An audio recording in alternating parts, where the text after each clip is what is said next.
So welcome to the Social Media for Business podcast, where I am your host, Rebecca Bridgen for Innovate Social. And today we have with us George Hatzimanolis, who is an expert in media relations, event management and brand strategy, who is currently working for Kepler, which is the go-to source for global trade intelligence. And today we'll be focusing on storytelling for the B2B market on social media. So welcome, George. Thank you. It's good to be here. So I guess my first question is going to be, can you share with us a bit about who you are and how you got to where you are now in maritime? My name is Yorgos Katsimanolis, but that's a very long Greek name, which most people struggle with. So I go by the shortened Hats, which obviously comes from my surname, Katsimanolis. A little fun fact, Katsi in Greek is a prefix which comes from the Arabic word Haji. Is given to anyone that successfully completed a pilgrimage to Jerusalem. And so my great-great-grandfather did that. And just a little fun fact there about my name, because everyone pretty much knows me as Hats rather than Yorgos, which is a very popular name in Greece. So anyone that works in maritime and has any dealings with Greece will know there's about 1 million Yorgos for George and another that many Kostas, Dimitris and Nikos. So my background is in media. My parents are Greek. I grew up in Australia. My background is in journalism and in media, a bit of government advisory positions. And more recently, since I've been with marine traffic, in comms and marketing, which is not my favorite word to use. I try to think of it more as comms storytelling. Yeah, and lots of brand stuff, events, anything essentially that helps elevate the brands that I look after or increase the visibility of the brands, which for a long time was marine traffic, but now includes, since the acquisition, is Kepler and marine traffic. So Kepler obviously has two brands currently. And I love how you started off with a story, which is really apt for the content that we're going to be doing today, with a story about your name. So you're clearly passionate about storytelling. So what made you passionate about storytelling in the B2B space specifically? I think I've always just been passionate about storytelling. So I come from a long line of storytellers. My father is a journalist. I have uncles that have worked, or family that has worked in media as well. And grew up listening to amazing stories from my grandparents, from my parents, and family members. I've always been passionate about storytelling.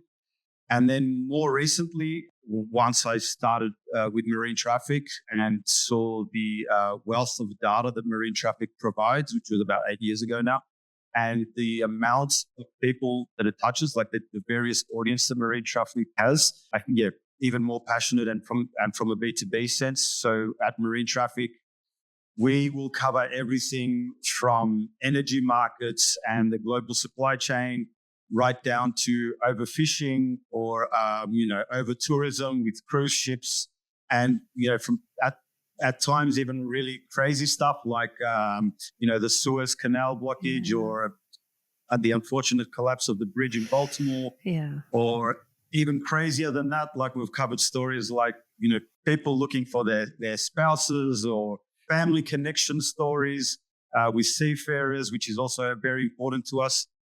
So the audience is wide, and the amount of stories you can tell also. So that gives you the opportunity to really get creatives, explore new ways of telling stories and elevating your brand. Yeah, I love that. So for our audience who are listening in and would like to know a bit more about how they can use storytelling in content marketing, what are the key elements of an effective story for B2B marketing? Good question. First of all, I think the most important is to know your audience. So what drives them, what motivates them, what challenges them, what is the problem that they're facing, and where do they want to get to? Like what do they see as a success? So know your audience, speak to your audience, I would say, is also very important. Listen to the language that they use and incorporate that in your own storytelling, because then it will resonate with them a lot more. Obviously, know thyself as well. It's important to know who you are and stick to, your brand ideals and your core values, and don't deviate from that.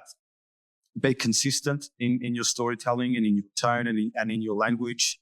Yeah, I would say these are the three main points that I find are successful. And always as an added bonus, have fun with it. Yeah.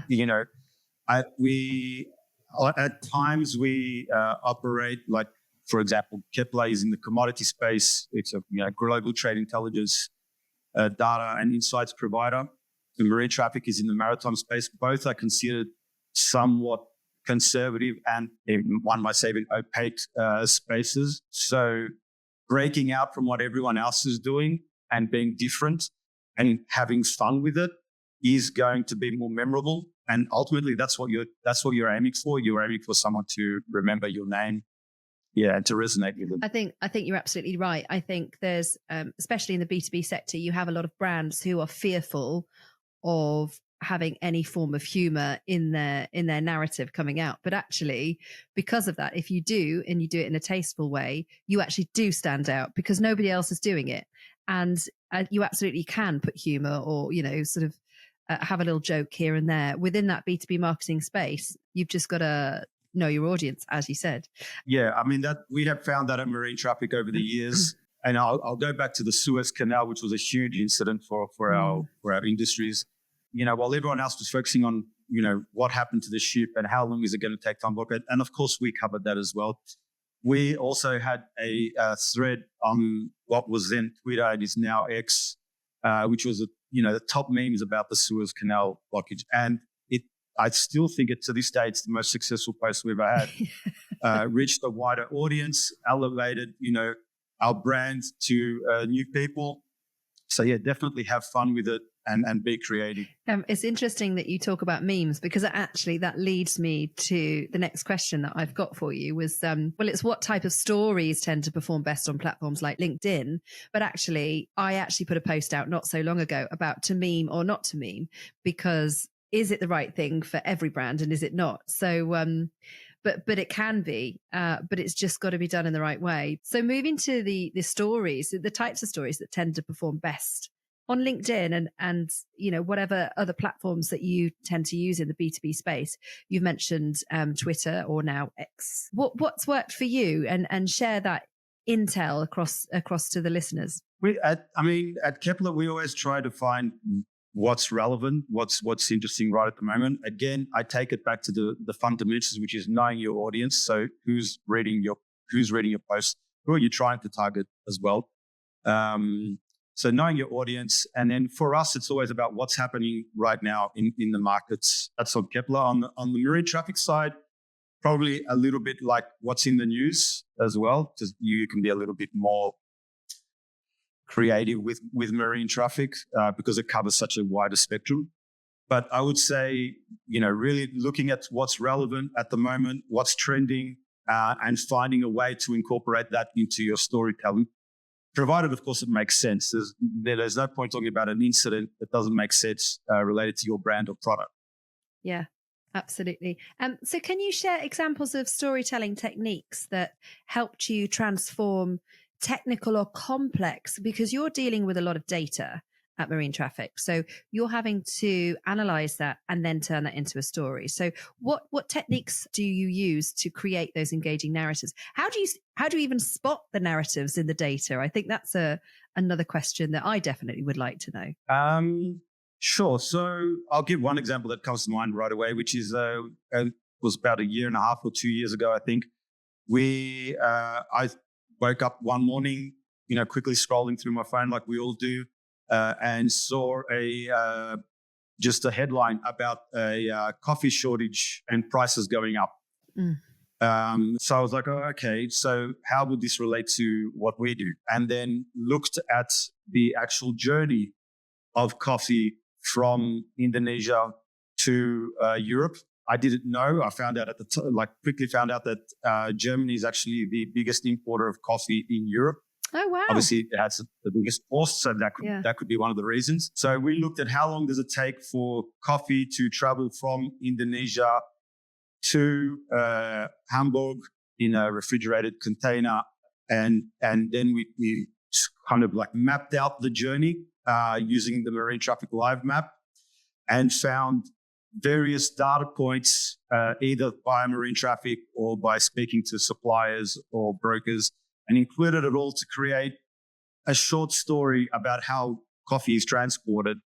And I like to think that gave people, a further insight into how something that ends up on their table starts at its origin in Asia and ends up in Europe. It could be anything though. You could do the same, and we quite often have, like even at Kepler, we might look at oil or gas, or if we look at our dry team, we have this amazing section of analysts in our dry team, and we can look at like soy, which is again another one that we did during tariffs, like looking at how soy moves from one place to the other. So it's just about finding what's relevant to your audience, what are their challenges, as I said earlier, and then looking at what data you provide, and is there a story there? Is there a link? Yeah, I love that example. And we spoke recently, and we talked about some mistakes that can happen in B2B storytelling. And so I think you've got a couple of different ideas of where it can go slightly awry. Please share that with us. So one mistake that people tend to make is they want to tell a story so quickly that they often don't actually think about the story that they're trying to tell, or they want to post something, I should say, so quickly that they don't actually think about the story, and they'll just put something out. I think we need to realize, if we haven't already, it's pretty easy to understand that, we live in an age where we are bombarded with information, and a lot of it is kind of dull and boring, if I could say that. I know that I personally have put out dull and boring stuff too, if I'm going to be honest. So I think we all have. We all do it from time to time. But don't just post for the sake of posting. Think about it a little bit, and be creative with it. Some mistakes that people make is they tend to overuse the same language, especially now with AI. People are like just throwing something at AI and say, write me a LinkedIn post. That's not the right way to go about it. Yeah. Using the wrong image, using no image at all. Yeah. Even worse, I would say. You're just not going to get the attention that your story possibly deserves. The biggest problem or the biggest mistake is people write about themselves rather than their audience. I think that's a massive value that you've just put there. Is it's not about it is about you, but it's not about you. You're writing about your audience effectively and feeling their pain points. So are there any specific ways storytelling can drive lead generation per se? So, I mean, I know I have clients that come to me and they want their social media to convert into sales and leads. And, I always sort of say it's a thread in your marketing machine. It's not specifically for sales because you're actually weaving a tapestry of brand positioning, I guess, on sales. But there are some instances where you can drive lead generation. So within a storytelling element, are there any specific ways that you would recommend, or you have done it in the past, where a story has driven leads? Well, you have to offer them something, but if you take it one step back, good storytelling will allow you to connect, persuade and influence your audience. So, if you have a good story to tell and then you offer them something like a white paper, for example, where they can leave their contact, you can at least begin the journey that will eventually lead to good leads. Yeah, exactly. I mean, because in the B2B space, it's not like B2C where you go on to Facebook and you're bombarded with adverts that you're going to suddenly lose 10 stone in 5 days and you buy something then and there. But with the B2B space, it's more about somebody investing interest and willing to give you their contact details, so they then can enter the sales funnel and start that journey, I guess, with you. Yeah, there are multiple touch points. It is a journey, and that's why it says like that. I think one of the reasons why we've had success at Kepler and Marine Traffic is because although we're one team, we try to differentiate it a little bit. We look at storytelling as though we want to tell a great story that will touch our audience, and not necessarily to drive leads. Yeah. We know that will come if the stories and the content is good. Yeah, absolutely. So we try not to put immediate expectations that we're going to post something on LinkedIn and the next day we're going to have people knocking on our door wanting to buy the product. That's never going to happen in B2B. Yeah.